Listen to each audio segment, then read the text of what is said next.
তিনি যে দুর্ব্যবহারটা করলেন দেখালেন এবং ফোনে ফোনে জনে জনের লোকজন ডাকছেন যেন এসে 5 মিনিটে দৌড়িয়ায় এভাবে কথা বলছেন। পলাশের অকাল মৃত্যুর এ বিষয়টি যেন নাড়া দিয়েছে গোটা দেশবাসীকে। কিন্তু একজন র্যাবের কর্মকর্তা সবদিকে পরিপাটি থাকা সত্ত্বেও কেন নিজেই তার জীবনটাকে শেষ করে দিলেন, সেই প্রশ্নের নেই কোনো সঠিক উত্তর। ঘটনার প্রথম দিন থেকেই তদন্তের জন্য সাংবাদিক হতে বিভিন্ন মিডিয়া কর্মীরা ছুটছেন ভিকটিমের দুই পরিবারের কাছেই। কিন্তু তার মাঝে পলাশের মা ঘটিয়ে বসলেন যেন আরও একটা লঙ্কা কাণ্ড। ঘটনা জানার চেষ্টা করায় সাংবাদিককে তাড়া করলেন পলাশের মা। পলাশের বিষয়ে কোনো কথা বলা তো দূরের কথা, মেজাজ হারিয়ে সাংবাদিককে তাড়িয়ে আবারও নতুন করে আলোচনায় উঠে আসলেন পলাশের মা। তিনি যে দুর্ব্যবহারটা করলেন দেখালেন এবং ফোনে ফোনে জনে জনের লোকজন ডাকছেন যেন।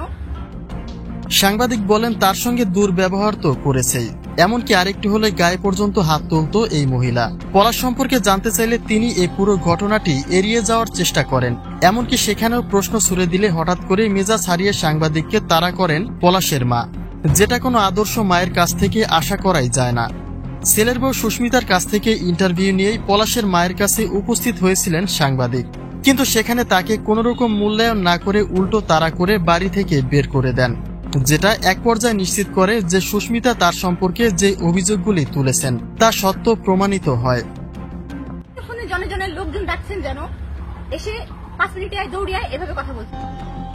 আসলে পলাশ ঘটনাটি ঘটার পরে সন্দেহের তালিকাভুক্ত করা হয়েছিল দুজন ব্যক্তিকে, যার একজন হচ্ছে পলাশের মা এবং অন্যজন তার স্ত্রী সুস্মিতা। মনে করা হয় দুজন ব্যক্তির মাঝে যে কোনো একজনের মানসিক টর্চারের কারণেই নিজের জীবন নিজে শেষ করে দিয়েছেন পলাশ। কিন্তু এদের মাঝে ঘটনার আসল ভিলেন আসলে কে, সেই ধোঁয়াশাটি থেকেই গেল। সুস্মিতা বলছে তার শাশুড়ির দোষ, আর অন্যদিকে শাশুড়ি বলছে ছেলের বউ সুস্মিতার দোষ। কিন্তু তারই মাঝে পলাশের মা যে ঘটনাটি ঘটালেন সেটা কোনো ভদ্রতার পরিচয় নয় বলেই মনে করেন এই নারী সাংবাদিক। হতে পারে এর মাঝে কোনো তথ্য গোপন করে নিল পলাশের মা।